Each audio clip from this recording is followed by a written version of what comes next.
Bonjour, bienvenue à cette deuxième journée des Assises de l'ingénierie. Elles sont organisées par l'Agence nationale de la cohésion des territoires. Alors, si vous rencontrez des difficultés dans vos projets numériques, vos projets informatiques, si vous avez besoin de trouver des solutions informatiques à des problèmes, si vous voulez réduire l'électronisme, si vous voulez développer la formation numérique dans vos territoires, eh bien c'est que vous vous posez déjà la question de la transition numérique. Alors ça tombe bien, parce que du bon usage du numérique dans son projet de territoire, c'est le sujet de notre atelier de ce jour dans le cadre de ces assises. On est ensemble pour 1h30, et puis vous allez voir, on a des exemples tout à fait concrets de choses qui se sont produites dans les territoires, et puis on a beaucoup d'intervenants. En plateau, Vanessa Barbosa du Grand Autunois Morvan, et puis Thibaut Chamberloir de la NCT, et puis d'autres intervenants encore à distance. Écoutez, je vous propose de commencer avec vous, Thibaut Chamberloir. Donc vous êtes de la NCT, à la NCT. Vous êtes en charge du développement de ce qu'on appelle l'incubateur des territoires. Alors, vous connaissez bien justement ces territoires. Quelles sont les difficultés qu'ils rencontrent classiquement, qu'on rencontre dans les territoires en matière numérique ? Bonjour Paul, déjà, bonjour. Merci pour l'invitation et bonjour à ceux qui nous suivent à distance. Bonjour Vanessa aussi. Quelles sont les difficultés qui sont rencontrées par les territoires? Vaste question au sujet du numérique. Il y en a beaucoup, de différentes natures. La première qui me vient à l'esprit, c'est qu'il y a parfois une dissonance, un décalage entre les exigences réglementaires auxquelles sont tenues d'obéir, on va dire, les collectivités territoriales, et les moyens qui sont alloués au numérique. Je pense notamment au sujet de dématérialisation. Donc réglementairement, moi territoire, je dois réaliser une certaines démarches dématérialisées, mais finalement j'ai pas les outils, pas les ressources nécessaires pour le faire. Ouais. Et donc je me retrouve en décalage avec ce que m'impose la loi. Donc ça c'est quelque chose qui crée beaucoup de frustration pour les collectivités territoriales. De manière générale, il y a un problème, un défaut de ressources à la fois financières et humaines pour favoriser cette transition numérique. En tout cas, nous on essaye de compenser ce manque de ressources pour accélérer la transition numérique des territoires. Le manque de ressources humaines, il faut le voir ça en termes de, alors déjà en termes de nombre d'agents qui ont les compétences nécessaires pour s'emparer de ces sujets numériques, être en capacité de les comprendre, de les déployer, de les maintenir, de les proposer finalement à la fois aux autres agents, aux élus et aussi et surtout aux administrés qui sont finalement les utilisateurs principaux de ces outils numériques. Après, il y a tout un tas d'autres freins. Il y a des freins culturels, il y a des freins politiques. Il y a aussi un effet rebond au numérique. Le numérique est censé faciliter, faire gagner du temps, etc. Dans un certain nombre de cas, on s'aperçoit que finalement la prise en main d'un outil numérique est parfois très laborieuse et que ça engendre plus de dysfonctionnement que ça ne facilite les choses. En tout cas, nous, on essaye de faciliter la prise en main de ces outils pour un déploiement qui soit efficace et qui ne soit pas source d'inquiétude, d'angoisse même pour les utilisateurs. Oui, quand vous dites nous, c'est l'incubateur des territoires. Exactement. Dont vous êtes chargé au sein de la NCT. Et en fait, c'est des solutions à tous ces problèmes. Vous êtes en mesure de comprendre, de conseiller, d'envoyer des ressources des personnes qui vont comprendre des problèmes et puis trouver des solutions et même développer des nouvelles applications. C'est ça. Alors, c'est des solutions. Effectivement, on a un catalogue qui est assez vaste maintenant, d'environ une 50aine de solutions. Peut-être qu'on pourra y revenir. Bien sûr. Mais c'est aussi, et surtout, c'est important de le souligner, de la méthodologie, en fait. C'est ça. Parce qu'on peut il y a différentes manières. On a l'impression qu'on est assez un peu perdu, surtout si on n'a pas les ressources humaines dans son territoire pour prendre en main ces sujets. Exactement. Donc ça aide. Et vous faites bien de le rappeler, c'est aussi un des freins principaux que je voulais évoquer, c'est l'aspect un peu nébuleux du numérique. Au sein des collectivités territoriales, on rencontre beaucoup d'interlocuteurs qui nous disent moi je sais bien qu'il faudrait que je mette en place tel ou tel outil numérique, telle ou telle solution pour faire telle ou telle chose, mais en fait je n'ai aucune idée de par quel bout de la ficelle le prendre. Je vais sur mon moteur de recherche, je tape la solution que je recherche. Finalement, je me retrouve face à des dizaines, des centaines de solutions et j'ai pas forcément la capacité de discerner quelle est la bonne solution pour mon territoire, pour mon problème. Alors on va voir qu'il y a des solutions qu'on peut mettre en œuvre. Et puis dans quelques instants, on va discuter avec vous, Vanessa Barbosa. Vous allez nous raconter comment ça s'est passé dans votre territoire. Vous avez un gros problème informatique, si je puis dire. Et puis par quel bout est-ce qu'on le prend? Comment est-ce qu'on va faire avancer les choses? Vous êtes arrivé à une solution, et en plus c'est une solution qui maintenant est proposée à d'autres territoires. Donc ça va être vraiment très intéressant de voir ça avec vous. Mais avant ça, je voudrais qu'on parle avec Sophie Houzet, qui est à distance. Bonjour Sophie Houzet, vous êtes responsable de la mission Ville et Territoire Intelligent au CEREMA. Le CEREMA, c'est l'expert technique dans les territoires. Alors, vous qui connaissez bien ces sujets, si je vous dis, grosso modo, est-ce qu'il y a des règles de base que devraient suivre les collectivités si elles veulent développer le numérique de leur territoire? Est-ce qu'il y a quelques repères là qu'on pourrait essayer de pointer, d'identifier avec vous? Oui, bonjour à tous. Alors, on pourrait déjà se dire que plutôt que de se dire je voudrais développer le numérique dans mon territoire, c'est plutôt par rapport à mon ambition politique, aux priorités que j'ai fixées dans mon mandat, de quelle manière le numérique pourrait-il m'aider? Et donc, pour cela, bien sûr, déjà se renseigner, même si c'est très foisonnant, voir sur le territoire s'il y a déjà des acteurs qui contribuent à faire s'approprier le numérique, comme par exemple des tiers-lieux ou des espaces de médiation, voir aussi s'il y a une filière organisée ou bien un syndicat de mutualisation qui a déjà des actions envers le territoire, envers la collectivité, parce que ça permet déjà, dans son environnement proche, d'identifier les ressources sur lesquelles on va pouvoir s'appuyer pour faire quand on en manque soi-même. Ça, c'est un premier élément. Ensuite, il faut toujours se donner quelques priorités. Parce qu'en effet, le numérique peut servir à réduire les dépenses, mettons, sur l'éclairage public, par exemple, ou ça peut aussi aider à apporter un service aux touristes. Enfin voilà, après, c'est vraiment l'idée de définir des priorités. Et ensuite, eh bien, quand on a fait le tour et que malheureusement, on n'a pas beaucoup d'interlocuteurs vers lesquels se tourner en situation de proximité, eh bien, c'est se tourner vers des interlocuteurs comme la NCT ou comme le CEREMA qui vont pouvoir à la fois guider en termes de stratégie, de définition, peut-être d'outils, mais aussi surtout de stratégies à mettre en œuvre sur son territoire, quel que soit ce territoire, et ensuite quelques bonnes pratiques, quelques retours d'expérience, quelques clés de lecture pour aider justement à la décision locale. Vous n'êtes pas seul, c'est ça ce que j'entends dans votre dernière intervention. Voilà, il y a plein de gens qui sont là et de dispositifs qui sont là pour vous aider. Alors, on parle avec vous, Vanessa Barbosa. Donc, vous êtes chargée de projets numériques dans une communauté de communes qui s'appelle Grand Autunois-Morvan. Donc c'est autour de la ville d'Autun, entre Dijon et Moulins, en Saône-et-Loire, région Bourgogne-Franche-Comté. 55 communes. Tout à fait. 35 000 habitants. C'est ça. Bon, c'est pour donner la taille. Et puis Autun, déjà, c'est 15 000 habitants sur les 35 000. Très bien. Alors, voilà, dans cette communauté de communes, vous avez un CIAS, un centre intercommunal d'action sociale pour les 55 communes. Exactement. On peut, sur le budget de cette communauté de communes, on peut aider, du point de vue social, je dirais, les administrés, les citoyens. Et puis alors là, vous avez un problème informatique que vous avez identifié ? Tout à fait. Donc en fait, au niveau du CIAS, on a 8 agents pour suivre à peu près 600 bénéficiaires. Et finalement, on se rend compte qu'il y a un suivi, mais il n'est pas numérique. C'est-à-dire que, en l'absence d'un agent, par exemple, eh bien, on ne peut pas forcément recouper les suivis des bénéficiaires.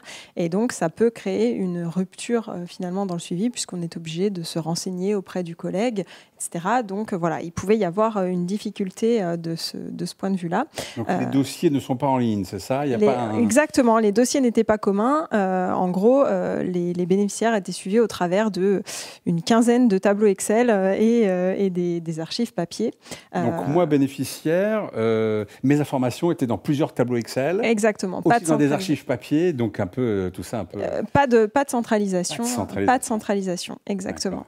Donc on est parti de cette problématique. Ça arrive à marcher quand même, on arrive à les suivre quand même. Tout à fait, et ça on s'en est aperçu justement, on s'en est aperçu au travers des entretiens qu'on a pu conduire avec les bénéficiaires, où en fait... Parce que vous me faites peur là quand vous me dites non, pareilles, et justement non, c'est-à-dire que l'accompagnement est de qualité et les usagers ne s'apercevaient absolument pas de tout ce qu'il y avait, on va dire, à l'envers du décor. On n'a qu'à laisser comme ça alors. Et non, parce que justement, pour améliorer aussi le quotidien des usagers, des agents, pardon, oui, bien sûr. Et justement, finalement, passer moins de temps à traiter et à recroiser les statistiques, les tableaux, etc. en fin d'année, c'était du temps finalement, et c'était des tâches qui étaient chronophages. Et ce temps-là, le transformer en temps d'accompagnement. Donc finalement, voilà, on a pu, on peut maintenant commencer à se projeter et à gagner du temps sur le suivi. Et ce que vous me disiez, c'est que si une personne était suivie pour 2 dossiers différents, par exemple un dossier logement et puis un dossier, je ne sais pas quoi, école ou que sais-je, mes informations étaient encore plus... Potentiellement, il pouvait y avoir 2 agents qui suivaient un même bénéficiaire. Sans qu'ils sachent exactement ce qui se passe de l'autre côté.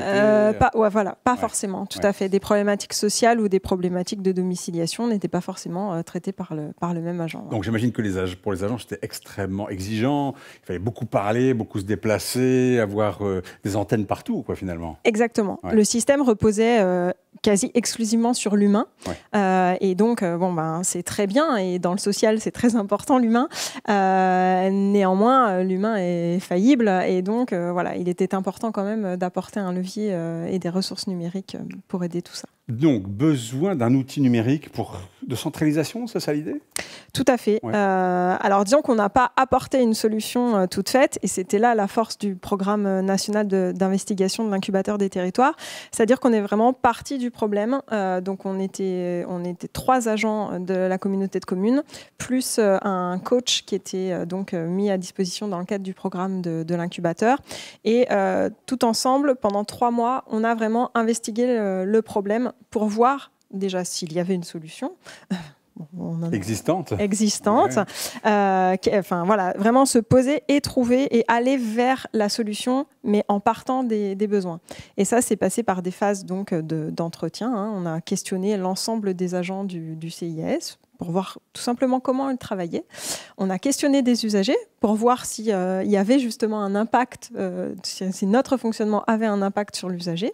Et puis ensuite, on est allé justement benchmarker et voir un petit peu ce qui existait. Benchmarker, c'est-à-dire comparer avec ce qui existe. Exactement. Voir justement si un outil existant pouvait répondre aux besoins que nous avions identifiés. Et à cette étape-là, on s'est rendu compte que finalement, des outils existaient. Mais par rapport à notre collectivité, ils étaient d'une part très onéreux, d'autre part souvent... c'est du privé, c'était des outils oui, généralement... créés par des sociétés privées. Bien sûr. Et donc d'autre part, parfois très complexes. Et là, je rebondis sur ce que disait Thibaut tout à l'heure, c'est-à-dire qu'on a des agents au sein des CCAS, mais comme de la fonction publique et des administrations en général, qui ne sont pas forcément très familiarisés avec l'outil informatique et numérique. Et donc, la complexité des outils peut immédiatement faire peur et mettre un frein à l'utilisation de l'outil. Donc voilà, des outils complexes. Trop puissants, oui, avec parfois, avec des capacités dépassant largement les besoins. Exactement. Ouais. Et c'est pour ça que c'était important de partir du besoin pour savoir exactement ce dont vraiment on avait besoin. Voilà. Et puis à partir de là, on a questionné au-delà de notre propre CIAS pour savoir si finalement nous étions les seuls à être confrontés à cette difficulté ou si d'autres structures partageaient les mêmes constats que nous. Alors, avant d'en revenir à ça, restons un petit peu avec vos agents. 8 agents, eux, ils avaient trouvé qu'effectivement il y avait un problème, ils étaient d'accord, tout le monde était d'accord pour dire qu'on pourrait peut-être faire mieux quand même ? Alors, qu'on pouvait faire mieux, oui. Finalement, d'une solution. Voilà, c'est ça. Ouais. Ils étaient demandeurs d'une solution. Ensuite, dans le fonctionnement courant, on va dire que ça se passait bien. Voilà. Mais on avait quand même conscience qu'on pouvait améliorer les choses. Donc, il a fallu quand même que ce problème, il remonte jusqu'à vous, qui êtes donc chargé de projets numériques au sein de la communauté de communes. Tout à fait. Il a fallu que ça remonte quand même, que quelqu'un se dise, attends, il y a peut-être au sein de la communauté de communes des gens qui peuvent nous aider. Tout à fait. Alors moi, il faut savoir que comme j'ai un rôle un petit peu transverse au niveau de tous les services de la communauté de communes, je suis aussi là pour questionner le besoin. Donc j'ai été plutôt comment dire, à la recherche des besoins qui pouvaient être identifiés au sein des services, ayant justement eu connaissance des différents programmes qui pouvaient exister. D'accord, vous saviez que l'incubateur des territoires existait. Avec ce programme national d'investigation, vous avez dit, est-ce qu'on ne pourrait pas l'utiliser et voir si ça ne pourrait pas être utile quelque part, finalement. Tout à fait. Et je pensais que le besoin du CIAS avait un potentiel, on va dire, le plus vaste possible. Et donc, on a déposé la candidature auprès de l'incubateur des territoires pour entrer dans ce programme. Thibault Chamberlois. Je voulais juste compléter, parce que vous avez introduit tout à l'heure en disant vous avez un gros problème informatique. Et en fait, c'est pas du tout comme ça que Vanessa est venue nous voir en premier lieu. Et c'est pas vraiment la méthode qu'on applique, quoi. Nous, on dit souvent qu'on ne fait pas du solutionnisme numérique. On n'arrive pas avec nos gros souliers. Nous sommes l'incubateur des territoires. Il faut mettre du numérique partout. Ça va tout résoudre. C'est magique, etc. Tu l'as souligné, Vanessa. L'important, c'est vraiment d'abord d'identifier un besoin. En l'occurrence, il était clairement identifié par les agentes qui tenaient un peu, à bout de bras le CIAS en dépensant énormément de temps et d'énergie pour recouper les informations, etc. À nouveau, tu m'arrêtes si je me trompe, Vanessa. Mais il me semble que le besoin et le problème étaient situés plutôt à ce niveau-là. Et ensuite, seulement en phase d'investigation, on s'est dit comment on va résoudre ce problème, comment on peut faire en sorte que l'information soit centralisée, partagée, etc. entre les différents agents. Il se trouve que le numérique peut répondre à ce problème-là. Et donc, pourquoi pas voir ce qui se fait côté outillage du numérique, quoi. Après, il y a eu effectivement cette phase il y a des outils numériques qui sont existants, qui ne sont pas forcément appropriés. Maintenant, qu'est-ce qu'on fait, quoi ? Et c'est ça qui a donné naissance à, du coup, un nouvel outil numérique qui est actuellement en développement et porté notamment par Vanessa. Donc, j'ai un problème. Les agentes, en l'occurrence, disent on peut faire quelque chose, il faut faire quelque chose. Vous arrivez, justement, ça tombe, il y a l'incubateur des territoires, il y a le programme national d'investigation, on peut faire quelque chose. Vous cherchez l'existant, quelles solutions existent. On voit que dans le privé, c'est coûteux. Et donc là, il faut se lancer dans une autre aventure qui est on va créer notre propre outil. Exactement. Mais ça fait pas peur, non, on se dit mais non, c'est pas grave, on y va. Et non, ça fait pas peur. Ah, d'accord. Parce que justement, d'une part, on est accompagné. Okay. Et d'autre part, en fait, la force aussi du programme national d'investigation, c'était en fait d'embarquer les agents et finalement de créer une forme de motivation et d'appropriation autour du produit qui a été, me semble-t-il, assez forte et qui a permis justement de nous embarquer. Alors déjà, le programme était sur 3 mois.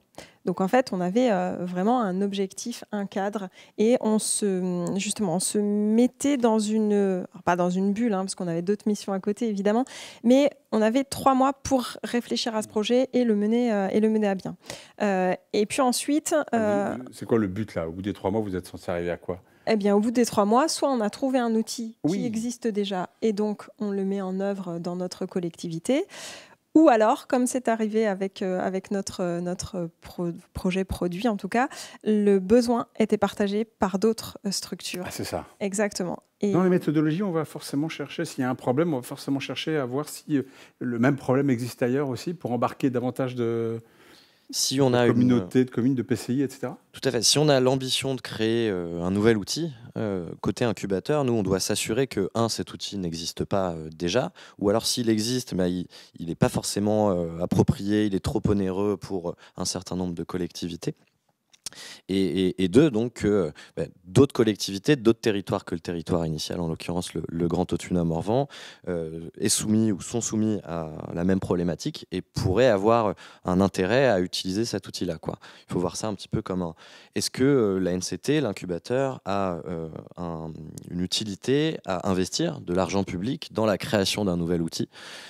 C'est le cas uniquement si cet outil n'est pas existant et si cet outil peut servir à un grand nombre de collectivités dans une perspective de mutualisation. Donc c'est une condition quand même. C'est une condition sine qua non en fin d'investigation, tout à fait. Pour une communauté de communes, quoi.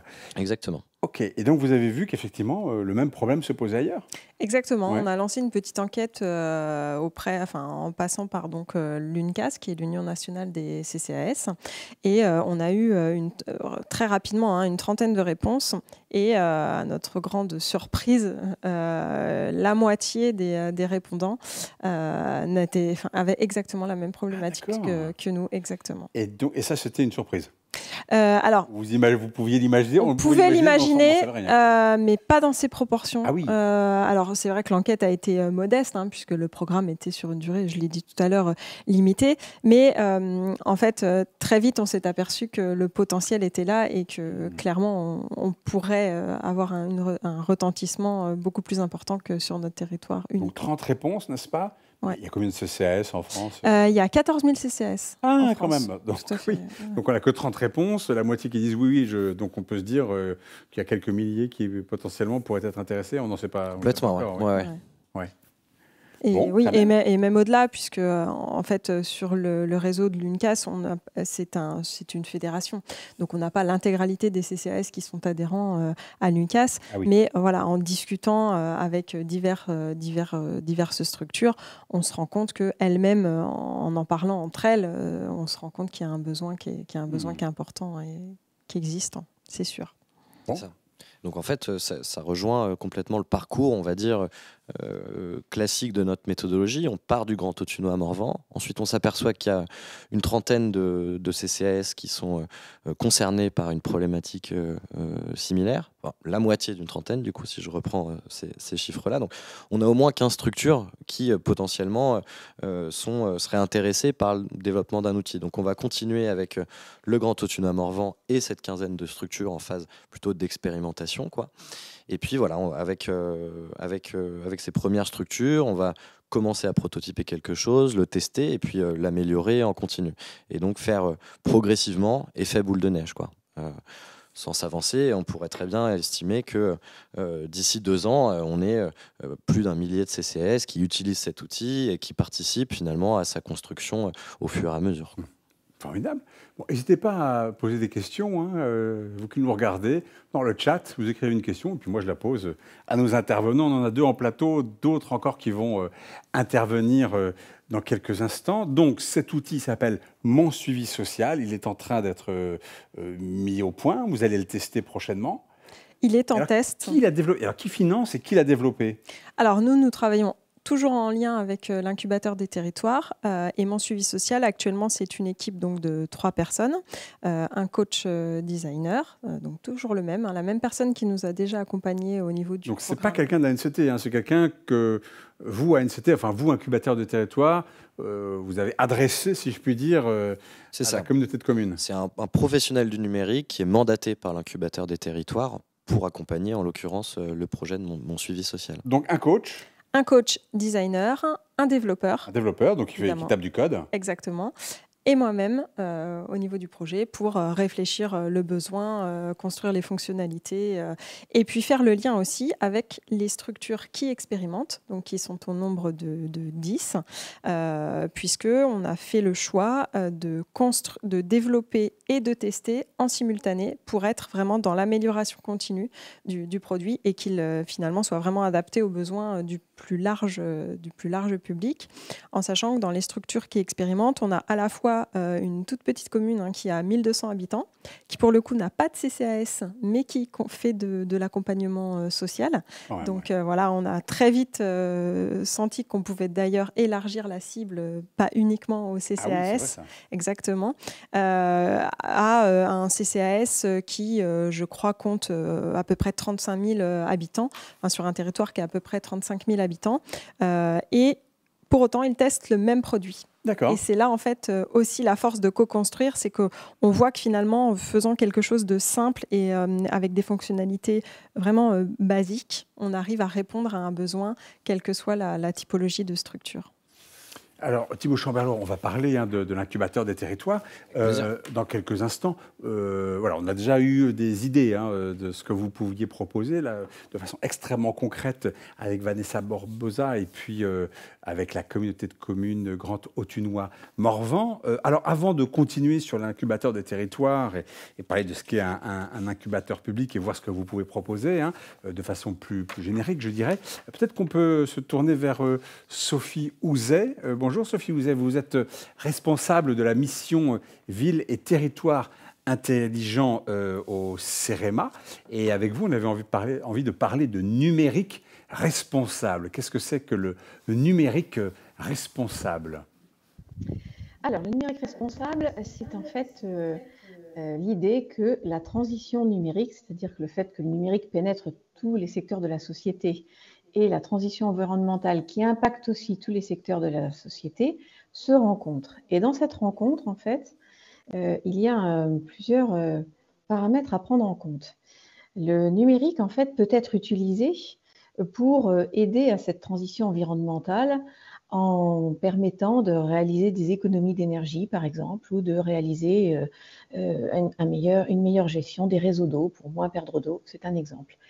Mais aussi, le numérique en lui-même peut être aussi consommateur de ressources et avoir un impact environnemental. Donc, avoir une démarche numérique responsable, c'est aussi prendre en compte le fait que, en apportant de la technologie, finalement, est-ce qu'on a un réel bénéfice à l'apporter par rapport à ce qu'on fait comme économie sur l'environnement, ou même un apport de confort, de qualité de vie aux citoyens, ou bien est-ce que finalement on en a une approche assez geek et finalement c'est une approche consommatrice de ressources.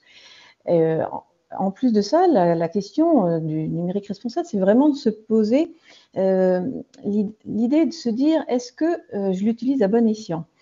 Quel est vraiment mon objectif?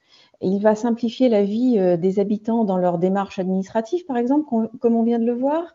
Est-ce que aussi il peut apporter un potentiel un peu disruptif, c'est-à-dire permettre à des collectifs de citoyens de s'auto-organiser, par exemple pour la livraison des repas ou pour le prêt de matériel, et auquel cas, là, on arrive à des effets assez positifs, ou par exemple pour partager des moyens de transport et de ce fait avoir un impact positif sur l'environnement. Voilà.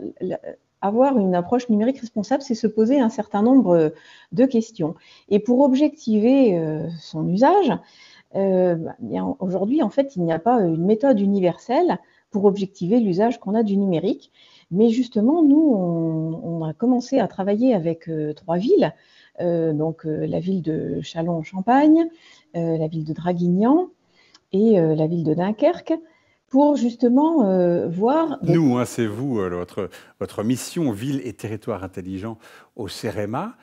Donc, j'ai bien compris cette dimension, cette démarche du numérique responsable avec un certain nombre de questions que vous allez vous poser. Et avec Châlons, Draguignan, donc Châlons, Châlons en Champagne, dans l'est de Paris, près de Reims, Draguignan dans le Var et puis Dunkerque. Vous avez voulu pousser cette réflexion sur le numérique responsable un petit peu plus loin, un cran plus loin, c'est ça, ou avoir des travaux réels, si je puis dire? Oui, c'est ça. C'est-à-dire qu'en fait, on peut se poser la question avant de mettre en place un projet. Par exemple, les collectivités sont confrontées aujourd'hui à l'augmentation de leur facture d'électricité, ne serait-ce que par l'éclairage public, pourtant indispensable pour la vie de la cité.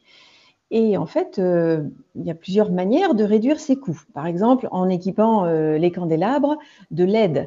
Ça fait faire une économie réelle, on le sait, voilà. Mais on peut aussi se poser la question de se dire, mais si je rajoute un système de télégestion, que en fait, j'éteins mes candélabres quand il n'y a personne qui passe dessous, ou que je régule l'intensité lumineuse en fonction de l'endroit où est placé le candélabre, de l'heure, de la soirée ou de la nuit. Et donc, est-ce que du coup, je peux aussi optimiser le fonctionnement de mes candélabres en ajoutant pour le coup une couche d'intelligence numérique? Et donc, on a essayé de mesurer cela, entre autres projets, avec une méthode d'analyse coût-bénéfice qui est une méthode qu'on utilise classiquement dans le domaine des transports et qu'on est en train de transposer dans le domaine de ce qu'on appelle les territoires intelligents au sens large, c'est-à-dire le fait de rehausser le rendu de service avec une couche de numérique. Et on s'est rendu compte donc sur plusieurs projets, donc sur Draguignan par exemple c'était l'éclairage et puis c'était aussi le fait de pouvoir optimiser le ramassage des déchets sauvages. Donc l'idée était de voir avec une situation à un instant T et en imaginant une solution qui intègre du numérique pour arriver à une meilleure solution, donc en prenant toutes les hypothèses, est-ce que finalement on arrivait à un meilleur résultat? Donc par exemple, sur l'éclairage public, évidemment, les LED font faire des économies. Par contre, sur le cas de Draguignan précis, le fait d'avoir mis en place en plus une solution de télégestion, le bénéfice, il est plus en termes de confort, d'optimisation du fonctionnement, de maintenance, et donc par ricochet un peu d'économie sur le fait de mieux gérer, mais peu d'économie sur la facture d'électricité, comparativement au LED. À côté de ça, un autre projet qu'ils ont mis en place qui s'appelle Zébulon. Permettez qu'on reste une seconde sur Draguignan. Oui. J'ai compris qu'effectivement, ces candélabres, ou en tout cas la rue, elle était équipée de capteurs également, de capteurs de présence. Non, pas dans ce cas de figure-là, justement. Pas Draguignan. Non, justement, c'est juste le système de télégestion. Et peut-être que justement, avec le capteur de présence, l'économie aurait été plus substantielle. Voilà, donc là, si on s'arrête juste une seconde sur cette question de l'éclairage avec LED, avec télégestion, etc., ce sont des solutions qui commencent à se développer dans les territoires? Oui, de plus en plus, parce que le prix de l'énergie étant ce qu'il est, les territoires ont bien sûr à cœur de faire diminuer leur facture d'énergie. Et l'éclairage public est un poste de dépense qui peut en effet être optimisé. Ce sont des solutions qui sont aujourd'hui matures, on peut les mettre en place, ça ne pose pas trop de problèmes, on a différents prestataires qui peuvent mettre ça en place? Oui, aujourd'hui il y a des technologies matures sur le sujet et il y a le moyen, comme je viens de vous l'évoquer, de bien mesurer l'apport de la technologie par rapport à son économie, donc dans divers cas de figure. On se rend compte par exemple que au-delà de mesurer l'économie en termes financiers, comme je viens de l'évoquer, on peut aussi avoir à cœur, et c'est souhaitable, de vouloir mesurer l'impact environnemental des solutions mises en place et se dire finalement, est-ce que la solution que je mets en place de télégestion ou des capteurs de présence, du fait que ça consomme de la ressource, est-ce que ça va avoir un impact important sur l'environnement? Et là, on se rend compte, en faisant une analyse en bilan carbone, en fait, que ce qui consomme le plus dans l'éclairage public, c'est quand il faut mettre un mât d'éclairage, en fait, un candélabre. Et donc, lui, après qu'il soit équipé d'un système de télégestion ou d'un capteur de présence, c'est vraiment l'épaisseur du trait en termes de bilan carbone. Donc voilà, c'est selon comment on veut objectiver sa mesure, ça peut être pour l'économie financière ou le gain environnemental, ou bien encore un impact de qualité de vie sociologique. Alors ça, c'était pour Draguignan. Donc avec vous, on parle de numérique responsable. Donc l'idée d'avoir des solutions numériques, mais qui prennent en compte les questions de transition écologique et énergétique. Il y avait d'autres exemples. Vous avez travaillé aussi avec Dunkerque et Châlons-en-Champagne. Alors, Châlons-en-Champagne, par exemple, se sont posé la question d'équiper les élus pour éviter d'avoir à imprimer les délibérations pour le conseil municipal. Et donc, le coût d'impression était quand même assez conséquent, puisque c'était environ 750 pages à imprimer par élu, avec un certain nombre d'élus. Et donc, ils ont décidé de les équiper en tablettes. Et là, l'objectif, c'était de voir après coup, est-ce que finalement ce projet a eu un impact favorable? Alors déjà, pour ce qui est de lire et prendre connaissance des délibérations avant le conseil municipal, le fait d'avoir une réelle économie de papier et donc environnementale et un coût, on va dire, diminué. Alors voilà, là les résultats sont plus en effet sur l'impact environnemental, c'est dès la première année que le bilan est positif en termes d'économie carbone. Par contre, financièrement, il n'y a pas un réel gain, puisque le coût des tablettes sur un certain nombre d'années, sur 4 ans, puisqu'après on estime que potentiellement il faudra les remplacer, en fait s'équilibre avec le coût des impressions. Par contre, il y a aussi un aspect bénéfique qui est qu'une fois que les élus sont équipés de cette tablette, de nouveaux usages vont pouvoir arriver. C'est-à-dire que là, c'était pour dématérialiser toutes les décisions du conseil municipal, mais après, derrière, cette tablette, elle peut être utilisée aussi pour signer pour éviter parfois de se déplacer, revenir signer un parapheur dans la collectivité. Ça peut être utilisé pour avoir une meilleure réactivité, pour gérer son agenda, enfin pour faire plein de choses en situation de mobilité. Donc ce qui est sorti, c'est que là, il y avait un réel impact social, un gain de temps pour les élus, même si tous n'ont pas répondu aux questionnements, aux questions qu'on leur a posées pour leur demander s'ils avaient trouvé cela intéressant. Il y a quand même une tendance qui se dégage et le fait que finalement ce projet est positif, même s'il n'a pas fait économiser d'euros sonnants et trébuchants, mais il a un réel impact positif sur l'environnement et dans la pratique, il simplifie la vie des élus. Il n'y a pas que l'argent dans la vie, c'est ça que vous nous dites. Voilà, en fait, on peut analyser les projets sous plusieurs angles et c'est pour ça qu'on choisit une analyse coût-bénéfice et qu'on la couple à une analyse, à un coût carbone, parce que, en fait, en fonction de l'objectif qui est poursuivi au départ, eh bien, cet objectif peut être vraiment tourné vers la préservation de l'environnement ou pour améliorer le confort de l'usager ou encore pour faire des économies. Et cela, en fait, il faut le prendre en compte dans l'analyse ultérieure. Il y a ensuite Dunkerque, donc Draguignan, éclairage public, Châlons, dématérialisation des conseils municipaux en fournissant des tablettes aux élus. Et alors Dunkerque, qu'est-ce que vous avez suivi là comme expérimentation? Alors sur Dunkerque, c'est leur projet de port connecté, le projet Smart Floating. L'objectif est de faciliter la vie des plaisanciers qui accostent et qui viennent du coup utiliser un certain nombre de services de la capitainerie et pour qu'ils puissent avoir, par exemple, être tarifés plus vraiment à ce qu'ils consomment en termes d'eau ou la quantité de déchets rejetés. Et donc, en fait, là, l'idée, c'était vraiment de les aider à mesurer l'impact de leur projet. Ils ont fait une expérimentation et ils sont dans l'idée de pouvoir aller plus loin. Donc là, en fait, l'utilisation de cette méthode nécessite quand même de récolter un certain nombre de données. Aujourd'hui, ils n'avaient pas encore suffisamment de données pour pouvoir réaliser la méthode de bout en bout.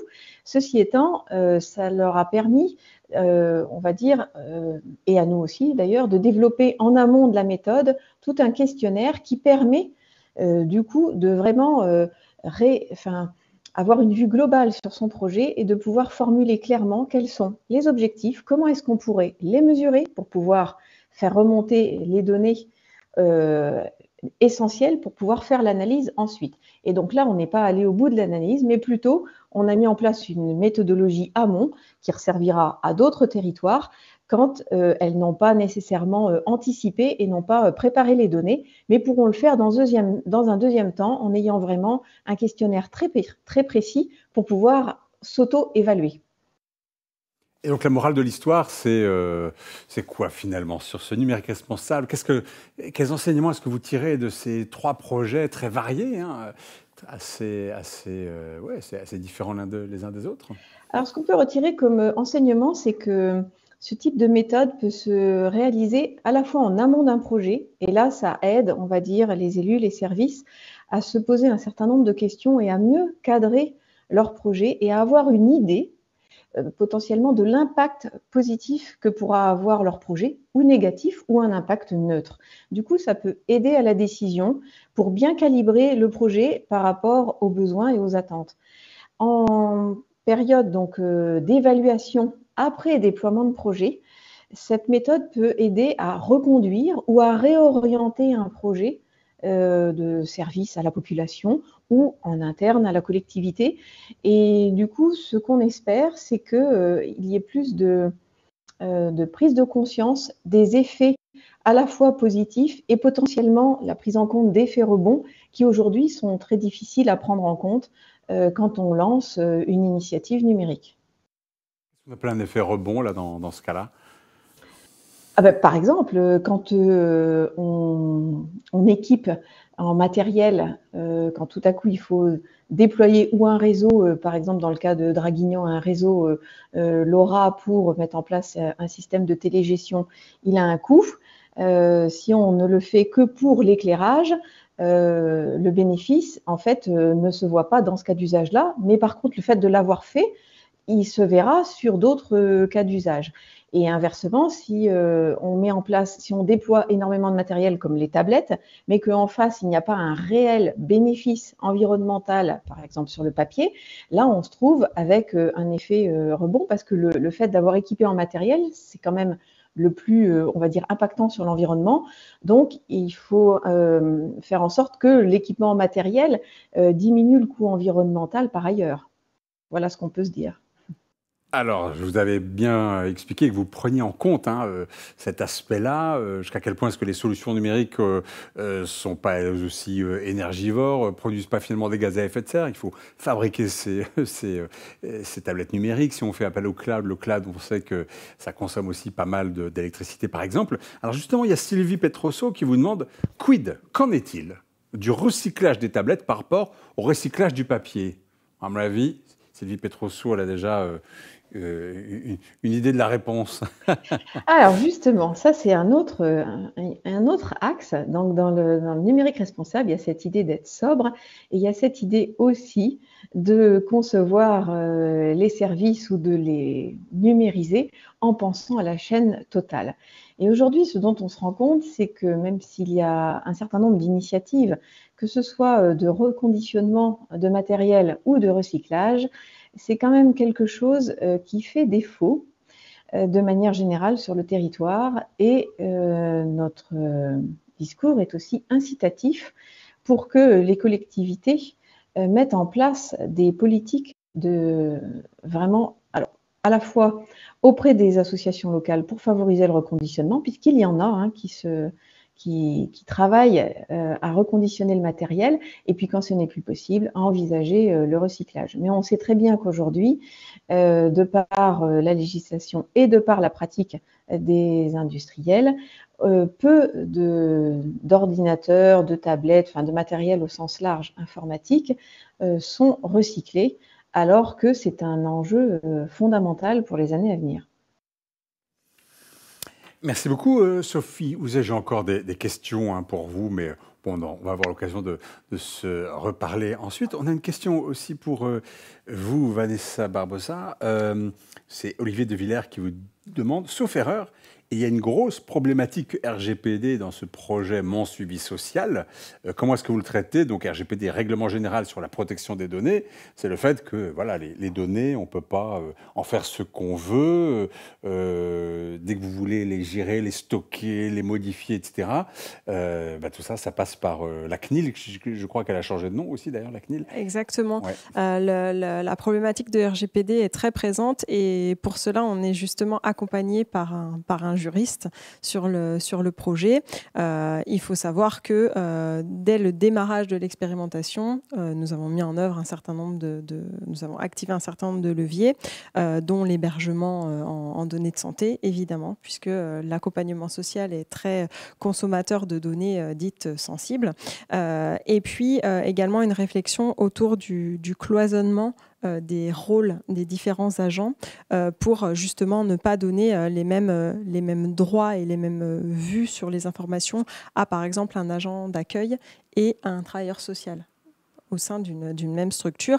Et puis, évidemment, l'étanchéité des données garantie entre les structures elles-mêmes, puisque les bases de données bénéficiaires sont attachées à chaque structure. Donc, tout ça est un travail qui sera conduit sur une longue période et qui ne s'arrêtera jamais, puisque à chaque déploiement de nouvelles fonctionnalités, on se re-questionnera sur cette question de RGPD. Mais en effet, dans le domaine social, la question des données est très importante à traiter.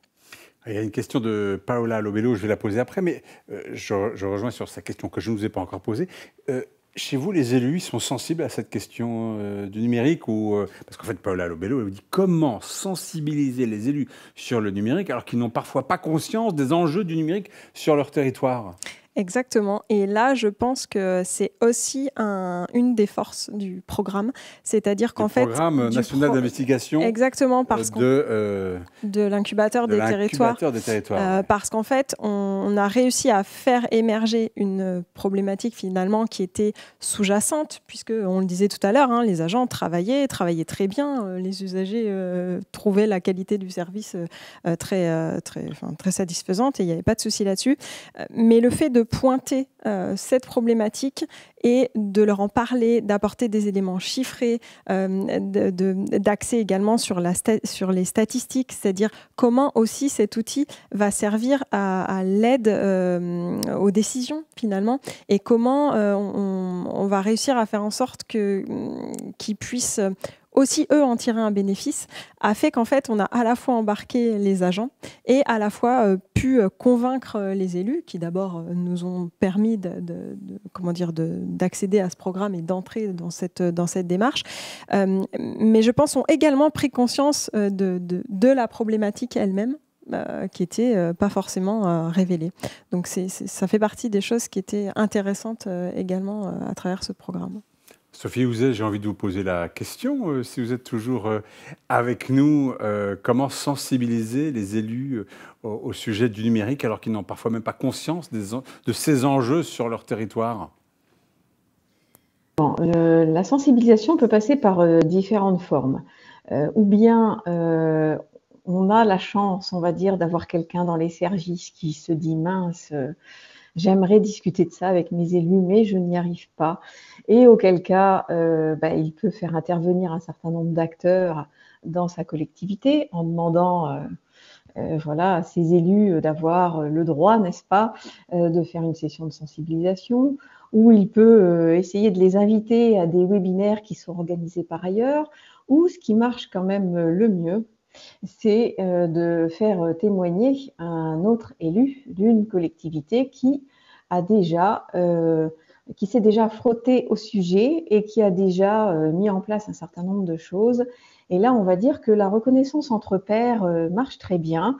Et donc, ça peut être à l'occasion d'un événement, essayer de convaincre son élu d'aller à un événement, ou bien ça peut être en organisant tout simplement un rendez-vous entre élus, et pour le coup, pas en l'orientant numérique, parce que en fait, le sujet, comme je le disais au début, c'est pas tellement le numérique en soi, c'est ce qu'on en fait.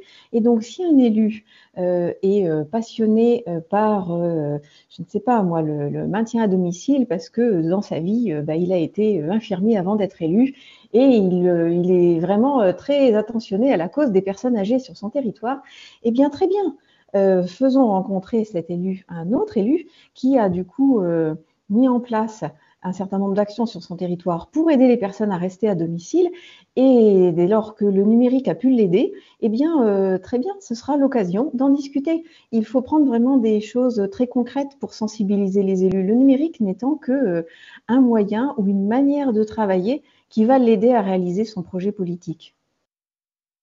Alors on a avec nous ce qu'on appelait des contributeurs, quelqu'un de la société Naomi, une société privée, quelqu'un de Rennes Métropole, quelqu'un de l'agence d'urbanisme de l'Artois et du Sinov numérique. Alors avant de leur passer la parole, je voudrais quand même qu'on termine sur notre incubateur des territoires avec vous, Thibaut Chamberloire. Alors cet incubateur des territoires, donc c'est au sein de l'agence nationale de la cohésion des territoires, c'est ce qu'on peut appeler un incubateur public ? C'est totalement ce qu'on peut appeler un incubateur public, ouais. Peut-être que je peux réexpliquer qu'est-ce que ça veut dire, un incubateur. Généralement, on entend ça dans le monde du privé. Voilà, une structure qui est chargée de faire grandir des petites entreprises. Et de les... On incube des startups. Exactement. Et ben, nous, on incube des startups. Alors, on évite de trop parler de startups, parce que là, on emploie un vocable qui est quand même très, très proche, qui est même le vocable de celui du privé. Nous, on parle plutôt de services publics numériques dans notre cas. Mais finalement, effectivement, on les incube ou alors on les développe en propre, quoi. Le rôle de l'incubateur, c'est donc de proposer des services publics numériques, donc des services numériques, que ce soit des plateformes web, des applications, des bases de données, etc. Je ne rentre pas dans le détail. En l'occurrence, nous concernant aux collectivités territoriales, donc qui vont répondre à une problématique, à un besoin qui est exprimé par les territoires. Donc il y a deux manières en fait de le faire, et c'est deux de nos axes principaux d'intervention. Il y a, comme avec Vanessa et mon suivi social, la première option qui est de construire de zéro un nouveau service. C'est possible, c'est pas le cas le plus fréquent, mais on le fait aussi. Il y a environ une grosse dizaine de produits qui ont été construits de toutes pièces, si je puis dire, par l'incubateur des territoires, qui finance à 100% les équipes qui travaillent pour leur développement. Et puis, il y a un deuxième axe. Vous financez le développement ? On finance, exactement. Okay. Ouais, tout à fait. Une fois, une fois vous avez vu qu'il y a effectivement non seulement un besoin, mais qu'un besoin assez général dans plusieurs PCI, communautés de communes, communautés d'agglomération, etc., vous êtes prêt à financer la solution. Alors, il y a des financements, il y a des services que l'incubateur finance à 100%, mais il y a aussi des cofinancements avec d'autres incubateurs publics, d'autres ministères, parfois des cofinancements avec des collectivités territoriales elles-mêmes. Donc voilà, je ne rentre pas dans le détail de l'ingénierie de montage financier de ces services publics numériques, même si c'est un sujet passionnant. Mais voilà, le premier axe, c'est de développer de nouveaux services. Puis le deuxième, c'est de pouvoir identifier des services qui sont déjà existants, qui sont créés, développés par une collectivité, un groupement de collectivités, un opérateur public de services numériques, des associations aussi parfois. Des services qui peuvent avoir une utilité pour les territoires et dont nous, notre rôle, notre travail, ça va être de financer, participer au financement, mais aussi de les accompagner sur une durée qui est variable pour les faire monter en puissance, gagner en fonctionnalité et puis, in fine, déployer à plus grande échelle. Un petit exemple, c'est on travaille beaucoup avec les métropoles de Lyon, par exemple. Ils ont une équipe qui est fantastique, qui développe des outils numériques en open source, qui est aussi quelque chose d'important pour nous. Open source, ça veut dire qu'il n'y a pas de droit d'entrée, je peux utiliser, je peux télécharger la solution de façon libre et ouverte. C'est ça, c'est pas un logiciel propriétaire, donc a priori, ça ne nécessite pas de payer un abonnement ou une licence pour son utilisation. C'est un logiciel qu'on va pouvoir utiliser en propre, tout en participant à sa construction. En plus, c'est ça qui est intéressant et à son développement. Donc ça, c'est aussi quelque chose de très important pour l'incubateur des territoires. Néanmoins, la métropole de Lyon, elle développe ses outils en priorité pour ses agents, pour ses administrés, éventuellement pour les communes qui sont dans son périmètre. Elle n'a pas forcément pour vocation à aller déployer un outil numérique à Lille, à Poitiers ou à Nantes. Et c'est ici que l'incubateur des territoires intervient et c'est facilité même permis uniquement parce que les outils déployés sont déployés en open source, sont développés en open source, pardon. Et donc, on a cette capacité à se dire, on va prendre le travail qui a déjà été fait par la métropole de Lyon, on ne va pas réinventer la roue, on ne va pas construire un nouveau service. La métropole de Lyon a déjà construit ce service-là. Donc, on va le prendre et puis on va essayer de voir s'il fonctionne, s'il est utile sur un autre territoire, quoi. Donc, voilà, on a aussi ce rôle-là d'essaimer nos services publics numériques qui soient construits en propre par l'incubateur ou construit par d'autres. Donc l'incubateur des territoires, c'est l'incubateur public de l'Agence nationale de la cohésion des territoires. Vous êtes 15 personnes, vous existez depuis combien de temps ? On est, alors, à l'instar de la NCT, qui est encore une jeune agence, 2 ans et demi, l'incubateur est né à peu près en même temps. Donc on a 2 ans d'existence. 2 ans d'existence. Effectivement, 15 personnes. Quand je suis arrivé, moi, il y a 1 an et demi, on était 4. Waouh ! Gros développement, là. Ouais, exactement. Parce qu'il y a des besoins. Il y a beaucoup de projets. Oui, il y a beaucoup de projets. Il y a beaucoup de projets à accompagner. Qu'est-ce qu'il y a comme... vous avez un nombre, vous avez un chiffre, Ouais, on a une grosse cinquantaine de services publics numériques, d'ailleurs. Qui ne sont pas en développement ? Alors, qui ont des stades de maturité qui sont différents. On a à la fois des services qui sont en test, en expérimentation, c'est le cas avec mon suivi social. On a des services qui sont beaucoup plus matures, qui sont déjà développés, déployés à l'échelle nationale, utilisés par des milliers de personnes, etc. Donc on a une grosse cinquantaine de services.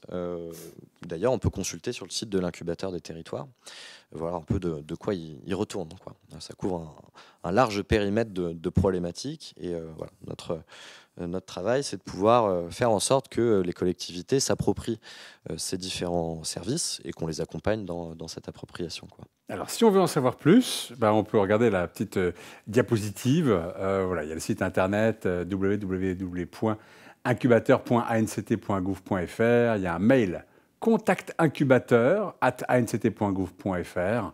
Vous pouvez noter tout ça. On va le laisser à l'écran quelques instants. Et à gauche, il y a écrit Forum des territoires. Qu'est-ce que c'est que le Forum des territoires ? C'est Alors, je vais y revenir. La porte d'entrée principale, c'est vraiment notre site internet qui donne à voir finalement à la fois les différents services qu'on propose et les dispositifs d'accompagnement aussi, comme le programme national d'investigation qu'on a mené l'an dernier. Il faut expliquer ce qu'est un programme. Donc, il y a l'incubateur et ensuite, quand quelqu'un comme Vanessa Barbosa arrive, vous dites on va investiguer, on va voir ce qu'il en est et on lance un programme national d'investigation. Alors le programme national d'investigation, c'était vraiment un gros programme qu'on a conduit l'an dernier, qui est maintenant clos. Maintenant, on propose notamment 2 grands autres dispositifs d'accompagnement qui s'inspirent ou qui découlent peu ou prou de ce PNI, qui sont l'accompagnement à la structuration d'incubateurs locaux. Peut-être que je pourrais, si on a le temps, y revenir un peu plus en profondeur après. Et puis aussi et surtout un dispositif qu'on a lancé là il y a 2-3 mois, qui est l'accompagnement numérique sur mesure, qui vise à accompagner les petites communes et les petits EPCI, moins de 3500 et moins de 15 000 habitants respectivement, dans un diagnostic personnalisé, approfondi de leurs besoins en numérique. Sophie l'a très bien dit en introduction tout à l'heure, la vertu de cet accompagnement, c'est de pouvoir regarder déjà ce qui existe, à la fois en termes de services, mais aussi en termes de partenaires potentiels, en termes de sources de financement, etc. Donc voilà, ça c'est la raison d'être de cet accompagnement numérique sur mesure qu'on a lancé et qui va se poursuivre, à mon avis, au moins jusqu'à la fin de l'année, et on l'espère beaucoup plus, parce qu'il y a beaucoup de demandes. Et puis pour revenir, le forum du territoire, donc c'est le fait que effectivement tous ces projets que vous suivez peuvent discuter entre eux, échanger des bonnes pratiques, échanger des idées, des solutions, etc. C'est ça. En fait, on s'est aperçu que il y a énormément de choses. Ils ont des choses à se dire. Exactement, ils ont des choses à se dire. Il y a énormément de choses qui sont faites au niveau des territoires et qui sont un peu, on va dire, les territoires peuvent être dans une situation, ils sont un peu en vase clos. Il n'y a pas forcément de discussion, de dialogue entre eux. Je parlais de la métropole de Lyon et la métropole de Nantes, par exemple. Mais ça peut être, il n'y a pas forcément de discussion entre une petite commune en Ardèche et un EPCI dans les Hauts-de-France, on a mis en place ce forum des territoires l'année dernière, justement pour permettre un espace de discussion, d'échange, où les différents agents ou élus peuvent échanger les bonnes pratiques, se donner des conseils sur tel ou tel service, etc. etc. L'idée, c'est de pouvoir donner une plateforme qui facilite ces échanges-là au sujet du numérique et de l'innovation au sein des territoires. Le forum, il est ouvert, moyennant une petite inscription qui dure à peu près 1 minute. Tout le monde peut y participer. Ça devrait aller. Et ça devrait aller. Bon, ça devrait aller. 1 minute, ça devrait aller. Alors, je vous propose de nous tourner vers nos contributeurs. Merci à eux et à elles de leur patience. Et on va commencer avec Sophie Blanchet. Bonjour, Sophie Blanchet. Vous êtes responsable du pôle conseil et data dans le domaine géodata chez Naomis. Donc Naomis, c'est une société privée qui accompagne ses clients, en particulier dans le domaine des systèmes d'information en environnement et en aménagement du territoire. Donc société privée sur transformation digitale, géodata, services géonumériques. Je crois que vous aviez envie de nous parler de transformation numérique, Sophie Blanchet. Oui, après, je pense que ce qu'on peut porter un peu comme discours va rejoindre aussi des choses qui se sont déjà dites en plus ou moins de manière plus ou moins précise, mais effectivement nous donc on fait partie du groupe Kieran qui est vraiment dédié à l'aménagement durable des territoires, donc on a vraiment une expertise numérique qui est dédiée à ces métiers-là et on travaille beaucoup avec des collectivités qu'on va accompagner soit sur des usages métiers spécifiques, soit sur des thématiques beaucoup plus générales. Donc forcément on rencontre des situations très variées chez nos clients, même si quand on arrive, c'est qu'a priori, quand même, il y a déjà eu un besoin d'identifier, en tout cas une démarche un petit peu engagée. Mais par contre, vraiment, moi, je suis encore parfois surprise parce que finalement, dans tout ce genre d'événements, on en parle beaucoup, mais je suis encore parfois surprise de me rendre compte qu'en face, il n'y a pas forcément une pleine conscience, en fait, des besoins de compétences et d'accompagnement, en fait, de la transformation vraiment des façons de faire, des méthodes de travail, des organisations, qui peut aller avec le numérique. En fait, il y a quelquefois peut-être encore un petit tabou, c'est un peu un sujet de spécialiste. On sait qu'il faut des compétences particulières pour aller mener ces sujets-là. Il ne faut pas oublier qu'il faut aussi beaucoup de compétences humaines, d'animation, de sensibilisation, de communication, etc. Et c'est plus là-dessus que j'avais envie d'insister un petit peu. D'ailleurs, c'est pas mal aussi des sujets sur lesquels il peut y avoir une réflexion vraiment commune et une mutualisation des travaux de sensibilisation, etc. Donc, je pense que ça rejoint pas mal, effectivement, les différents messages qu'on essaye de porter aujourd'hui. Donc après, je sais pas si... On sous-estime l'ampleur de la transformation nécessaire quand on veut se lancer dans le numérique En fait, on a un peu tendance à se dire... on met en place quelque chose, on a envoyé un mail pour prévenir tout le monde et ça peut suffire, quoi. Bon, globalement, ça ne suffit pas, en fait. Donc, globalement, on rencontre encore des endroits où nous, quand on vient faire, par exemple, un petit audit pour savoir comment ça se passe, si les gens prennent bien en main l'outil, on nous dit de quel outil on parle. Donc, on se dit, c'est dommage. Potentiellement, il y a quand même encore des gros défauts de communication, puis d'organisation pour déployer en fait toutes les solutions numériques qui peuvent être disponibles. Nous, évidemment, on croit beaucoup en fait au fait que le numérique peut apporter des solutions vraiment aux enjeux des collectivités et des territoires, mais ça ne se fait pas tout seul.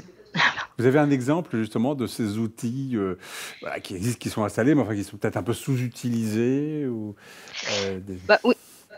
Après, forcément, je vais parler plus de ce que je connais bien. Nous, on travaillera par exemple beaucoup sur les outils SIG.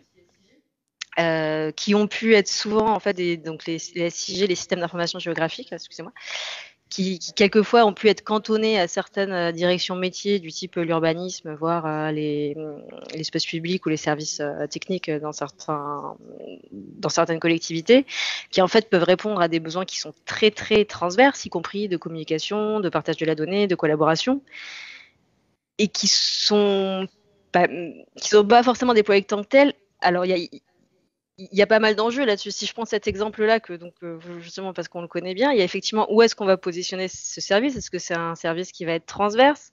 Parce que c'est quand même potentiellement des outils sur lesquels les collectivités investissent quand même fortement, parce qu'il y a des solutions open source, mais sur lesquelles il faut quand même aussi pas mal travailler. Mais il y a aussi des solutions éditeurs qui représentent quand même potentiellement un certain montant.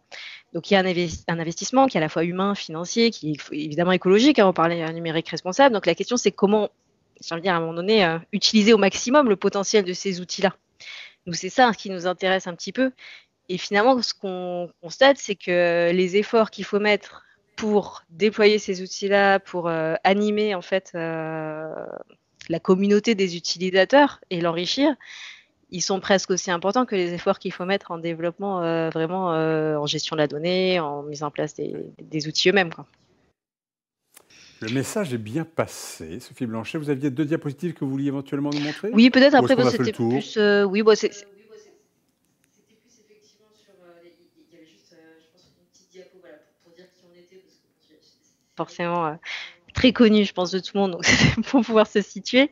Et puis après, effectivement, c'était plus pour insister sur cette logique d'utilité en fait des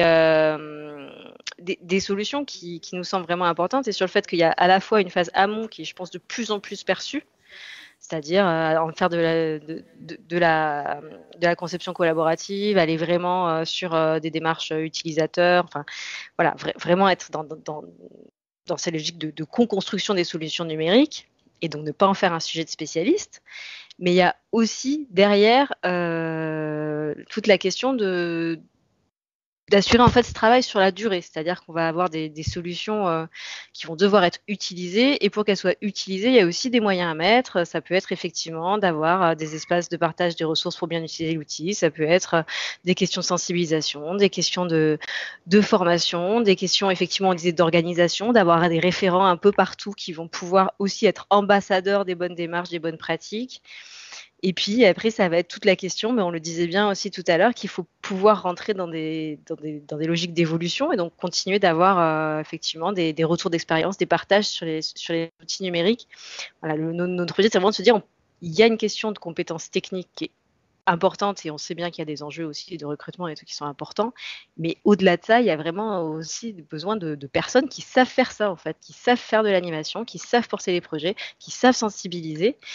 Et potentiellement, effectivement, pour mettre en place ces organisations-là, il y a aussi un sujet qui est quand même qu'on a évoqué aussi, qui est la sensibilisation des élus, en effet. On va peut-être pas revenir dessus, mais nous, c'est vrai que ce qu'on constate souvent, c'est des équipes effectivement qui sont un petit peu en souffrance, parce qu'elles ont bien vu qu'il fallait des choses, et que c'est pas forcément très bien remonté, disons. Bon, très bien. Merci beaucoup, Sophie Blanchet, d'avoir été avec nous. On va continuer avec Norbert Friand. Vous êtes responsable du service numérique de Rennes Métropole, / Ville de Rennes. Je crois que vous avez des fonctions aussi à l'Association des ingénieurs territoriaux de France. On avait envie de parler avec vous de stratégie numérique résiliente, c'est ça Norbert Friand. Ou responsable également aussi. Responsable, stratégie numérique responsable, ouais. On est dans la même veine, prolonger en fait les propos de Sophie Houzé. Hein. On se connaît depuis longtemps d'ailleurs, c'est pas le hasard. Oui, en fait c'est important, j'ai entendu parler de la sensibilisation des élus tout à l'heure, et là la chance que j'ai pu avoir, c'est qu'il y a 3 mois, les élus de la ville et de la métropole ont fait délibérer sur une stratégie sur des grands enjeux au niveau politique. Et ils sont nombreux de 6, ces enjeux liés au numérique responsable, et l'écologique et environnemental, c'est le premier, social. Regardez, parce que on a une diapositive sur le sujet, n'est-ce pas? Oui. Alors allons-y, regardons la diapositive. Voilà, c'est parfait. En couleur, c'est encore mieux, ça permet d'illustrer. Voilà, démocratique et éthique, développement économique et d'usage, équilibre territorial, qualité du service public, c'est revenu un petit peu en toile de fond, malgré tout, par rapport au recrutement et autres. Et je pourrais vous mettre le lien, si vous voulez, dans le fil de discussion aussi, puisque tout est ouvert, tout est en licence libre, en fait, tout est accessible. C'est le principe un petit peu qu'une grande métropole comme Rennes peut appliquer justement également aussi pour partager avec d'autres territoires, sachant qu'on se nourrit les uns les autres. Et comme vous l'avez dit, j'ai la chance de faire partie de quelques associations comme l'AITF, l'Association des ingénieurs territoriaux, qui permettent d'échanger avec ses collègues et on en apprend énormément. Et justement, une fois que les choix politiques sont définis, pour nous, ingénieurs territoriaux, c'est quand même beaucoup plus simple. On a les grands principes. Ça permet de fédérer les différents services. On a une grande maison, 6500 agents, la ville de Rennes et Rennes Métropole, et ça permet de partir des projets existants, l'action précédant le plan d'action en quelque sorte, pour construire et étayer cette stratégie globale, assembler les projets, les compétences. Et ça rejoint aussi des éléments que j'ai entendus tout à l'heure. Le développement du design de service en interne a été fondamental. Et on a eu une approche un peu singulière, un peu différente, c'est qu'on est parti d'agents volontaires avec leurs compétences métiers pour en faire des designers en fait. Et donc des designers de services publics. Et on a lancé massivement des fresques du numérique, par exemple, avec les agents et des partenaires, associations, acteurs économiques. Et donc, de ce fait, sur Rennes Métropole, on a pu créer culturellement, en fait, une culture du numérique responsable. Sachant que le challenge, il était vraiment culturel, parce que Rennes Métropole, je ne suis pas rennais d'origine, j'ai découvert il y a quelques années, c'est vraiment un territoire d'ingénieurs. Et comment on passe d'un territoire d'ingénieurs, en gardant ces compétences-là, à un territoire d'ingénieux, en quelque sorte. On dispose d'une base historique avec des infrastructures publiques, et c'est une bonne chose. On maîtrise l'infrastructure, donc les couches basses, on les maîtrise. Ça aussi, dans les bonnes pratiques du numérique, c'est important. Et on a pu monter dans les différentes couches, travailler sur la créativité, les sciences humaines, développer la culture de la donnée, par exemple, c'est important. J'ai entendu Sophie, là aussi, les communs, l'open data, créer un wiki de territoire, documenter toutes ces pratiques et les partager. Le numérique responsable, je pense que ce n'est pas nouveau, en fait. Mais là, ça se réalise vraiment avec, en fait, culturellement, le développement des pratiques, le facteur humain. En fait, on a mis quelques années finalement. Le numérique nous est tombé dessus un peu rapidement et on a mis quelques années à développer nos pratiques, et notamment dans les territoires, dans les collectivités. Et aujourd'hui, il y a un autre enjeu qui est fondamental, qui nous est arrivé à cause, je dirais, de ce développement du numérique. C'est le poids des enjeux environnementaux. Et le poids de l'impact des terminaux, par exemple, des matériaux à 80%, ce qui nécessite des analyses complètes de cycle de vie avant même de lancer un projet. Parce que, et ça, il y a quand même des nuages devant nous, pas que du cloud, j'ai l'intuition qu'il va falloir prendre la voie de la redirection écologique, c'est-à-dire faire moins écologique et mieux. D'accord. Merci beaucoup Norbert Friand pour cette analyse et cette contribution. Je vous propose de continuer avec Vincent Froget qui est directeur adjoint à l'agence d'urbanisme de l'Artois. Vincent Froget, vous nous dites un mot de votre territoire, le territoire de la communauté d'agglo, Béthune, Bruay, Artois, Lys Romane. Tout à fait. Bonjour à toutes et à tous. Alors moi, je vais vous rassurer tout de suite, je ne suis absolument pas un spécialiste du numérique. Je suis utilisateur, mais je n'y comprends absolument rien. Je suis plutôt géographe à la base. En fait, la communauté d'agglo Béthune-Bruay, située au sud-ouest de la métropole lilloise, c'est à peu près 280 000 habitants, donc un territoire important, en stabilité démographique depuis une dizaine d'années. C'est un territoire XXL en France, considéré comme un EPCI XXL, puisque ça concerne 100 communes, dont la ville-centre ne pèse que 25 000 habitants sur ses 280 000 habitants, donc moins de 10%, et 62 communes de moins de 2 000 habitants.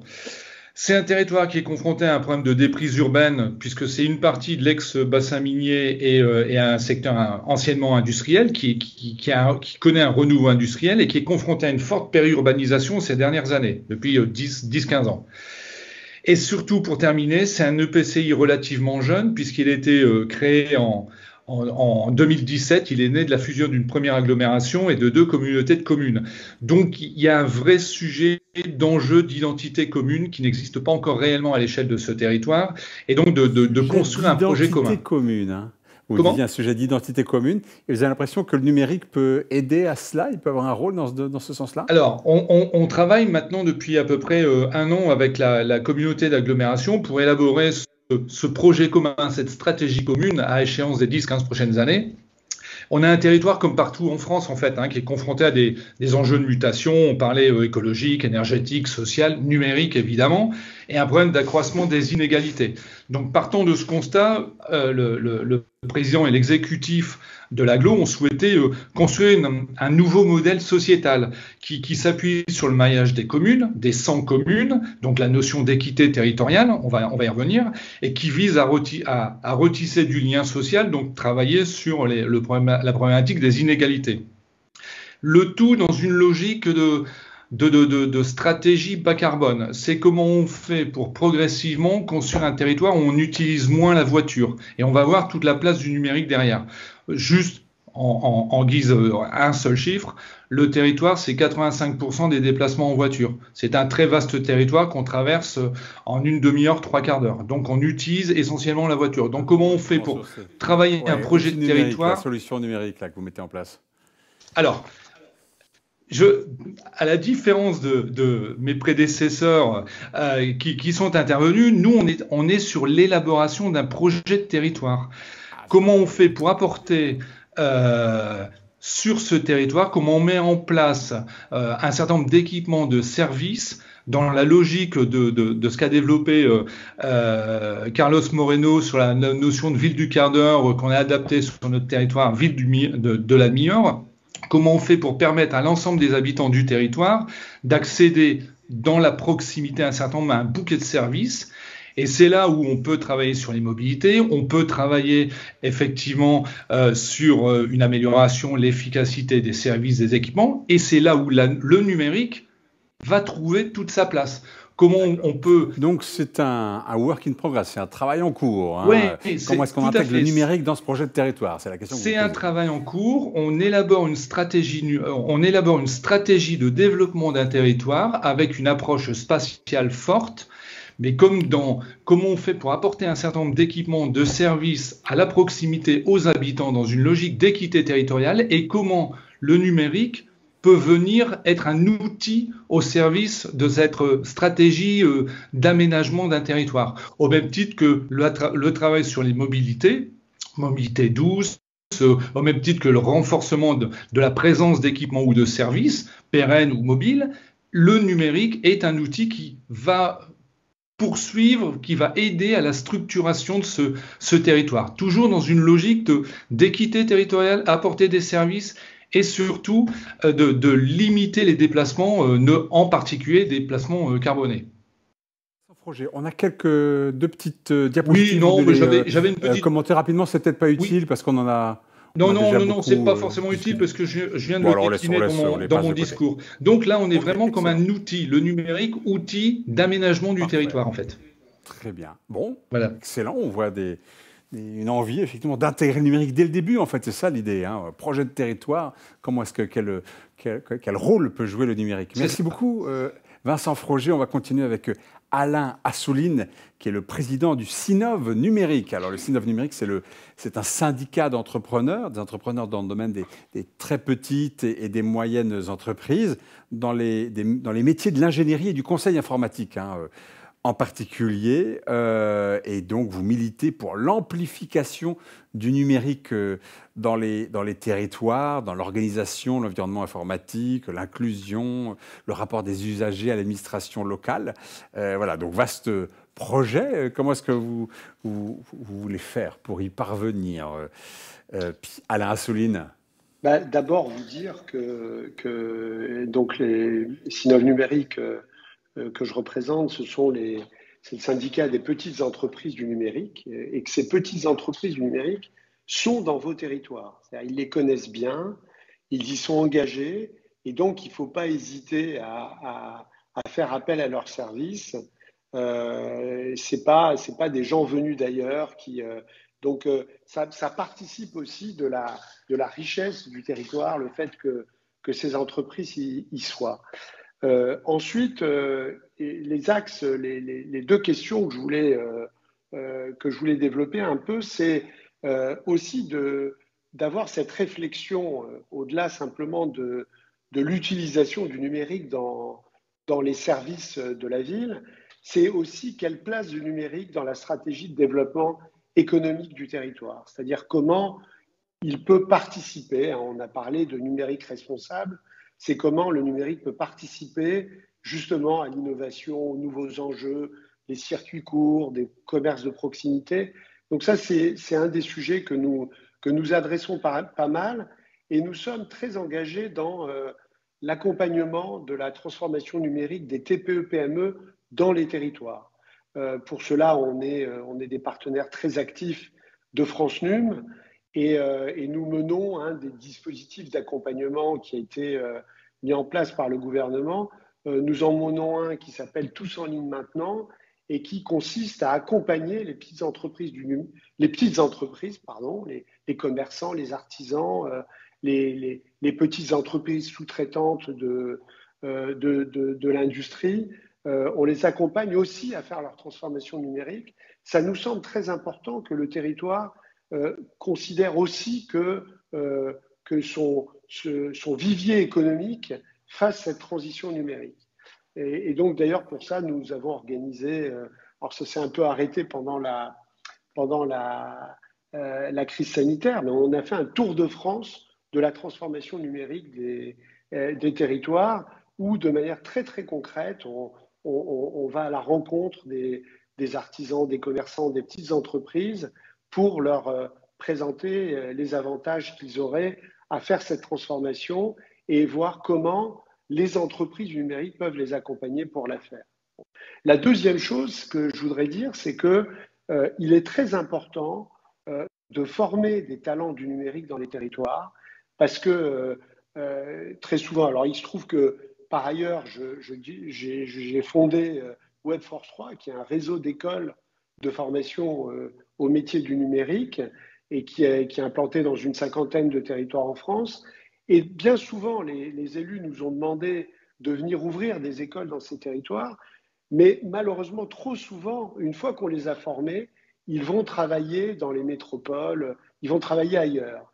Et donc, cette question de leur donner du grain à moudre dans le territoire et d'essayer de les garder dans le territoire en leur proposant des emplois dans le territoire, c'est extrêmement intéressant, et c'est ce qui va permettre aussi au territoire de continuer, de s'enrichir par sa transformation numérique. Et puis, c'est un peu le sujet qu'on m'a demandé un petit peu de développer, c'est que nous avons été amenés à former les conseillers numériques qui sont aussi activés par l'ANCT, hein, et qui sont... Parce qu'en réalité, il faut considérer que tout ce qu'on nous a dit là, jusque-là, qui est le numérique au service d'une meilleure efficience territoriale, etc., c'est qu'il faut vraiment le penser pour augmenter la relation sociale, et sûrement pas que le numérique devienne un élément qui crée une distanciation sociale. Donc, il faut vraiment avoir tout le temps en tête qu'on doit penser la transformation numérique des services aux habitants avec cette exigence: comment augmenter la relation sociale. Alors, Parce que moi, j'entends ça en slogan, mais dans la réalité, avant, je pouvais aller en mairie pour faire telle et telle chose, et là, maintenant, je peux le faire dans le confort de mon salon. Donc, c'est super voilà, pratique, mais je perds en relation sociale. Alors, comment est-ce que vous allez me réintégrer de la relation sociale dans le numérique, là? Justement, la question, c'est que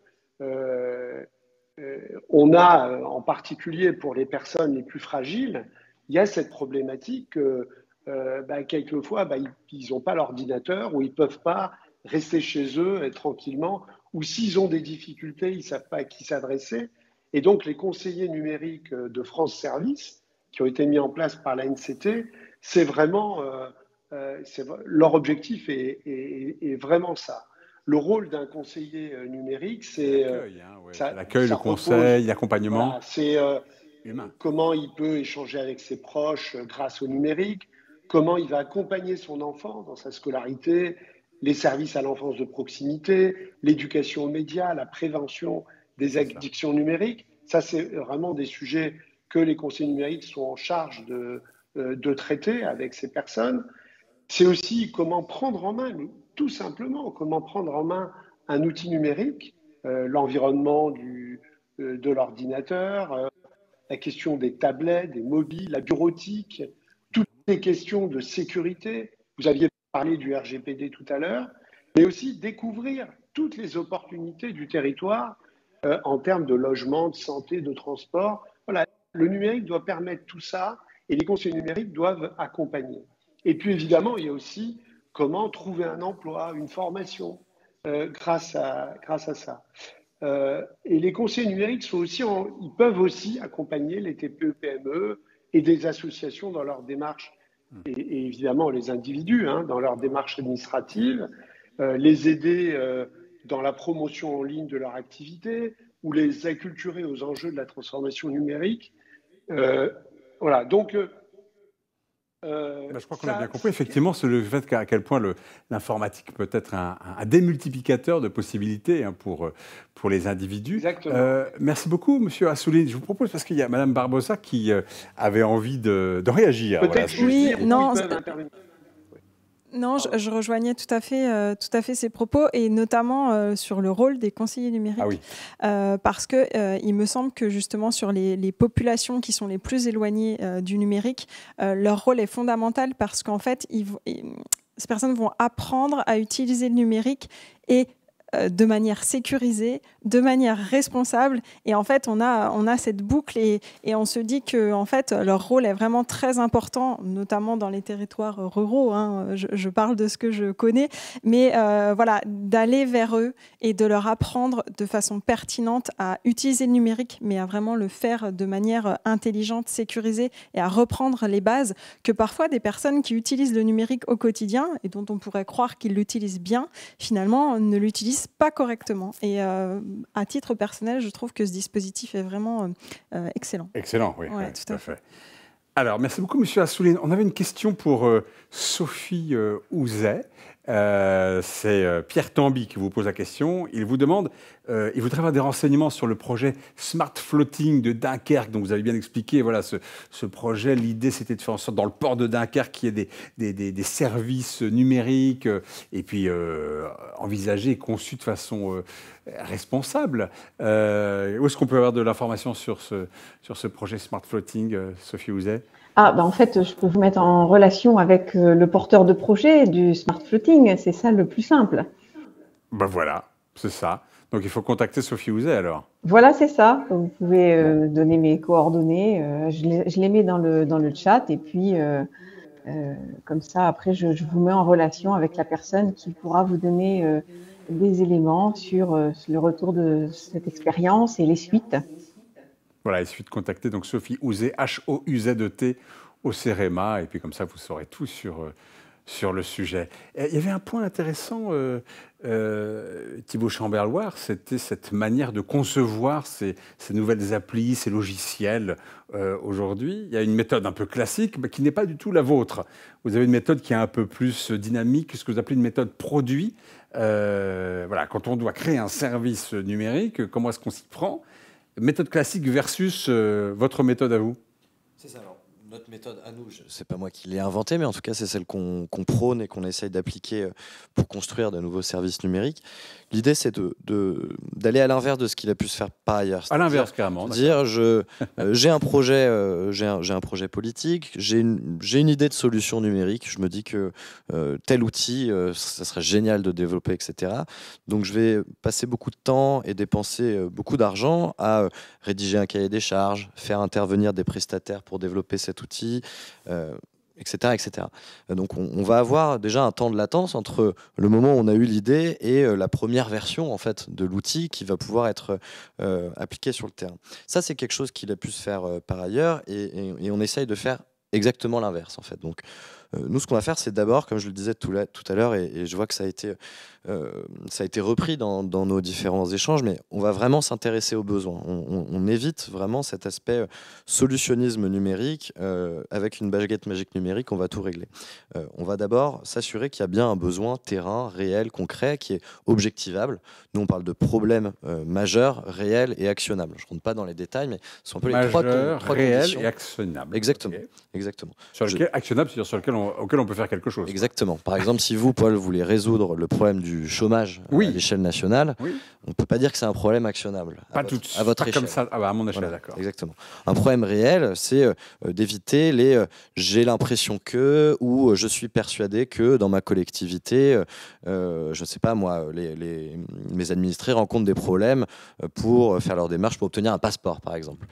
Est-ce que c'est vraiment réel? Est-ce qu'on est en mesure d'objectiver ça? Combien de personnes?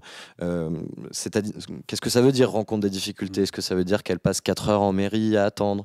Est-ce qu'elle passe 6 mois à attendre de recevoir leur papier? Bref, c'est quelque chose d'hyper important pour nous de pouvoir objectiver, savoir si oui, il y a eu un problème. Dans le cadre, par exemple, de Vanessa et de son équipe de CCAS, le problème était objectivé de la manière suivante. C'est, voilà, je suis un travailleur social, je passe X heures de mon temps de travail à essayer de recouper mes différents fichiers Excel. Ça, c'est des heures que je ne passe pas à accompagner directement mes bénéficiaires. Donc ça engendre un véritable problème, quoi. Donc réel, majeur, donc c'est un problème qui n'est pas ressenti par une seule personne au sein de la collectivité, qui concerne beaucoup de monde. On revient à votre question de tout à l'heure. Est-ce que le problème qui est rencontré, il est rencontré uniquement dans une collectivité, ou alors est-ce qu'il est majeur à ce moment-là? Est-ce qu'on a une trentaine, une quinzaine, une trentaine, une centaine de collectivités qui rencontrent aussi ce problème-là, quoi. Bref, donc on va vraiment s'intéresser à ce besoin. Et j'en reviens donc à la méthodologie plus globale. L'idée, c'est de pouvoir, une fois que le besoin a bien été identifié, tester quelque chose qui soit très simple et peu onéreux. On va vraiment s'assurer que, voilà, avec la mise en place d'un petit outil, on arrive déjà à résoudre une partie du problème. L'exemple que je prends souvent, c'est un outil qui a été développé qui s'appelle Diagoriente, qui vise à accompagner les étudiants dans l'accès à la formation. Initialement, au moment du développement de cet outil, on a fait ça même sans numérique, quoi. On a accompagné une dizaine de personnes, une dizaine d'étudiants à trouver leur formation.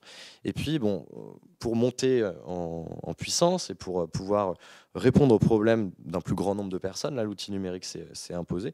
Et on s'est dit, voilà, comment de 10 personnes, je vais pouvoir résoudre le problème de 100 personnes. Puis comment de 100, je vais pouvoir passer à 1000, etc., etc. Donc voilà, on a une montée en puissance progressive avec une extension du périmètre. Donc on a une sorte de cœur qui fonctionne, dont on est content, et puis on peut augmenter la puissance du système, rajouter des fonctionnalités, etc. Mais l'important, c'est d'avoir déjà quelque chose qui fonctionne à la base. Exactement. Et surtout, ne pas, mettre tous ses œufs dans le même panier et de se dire...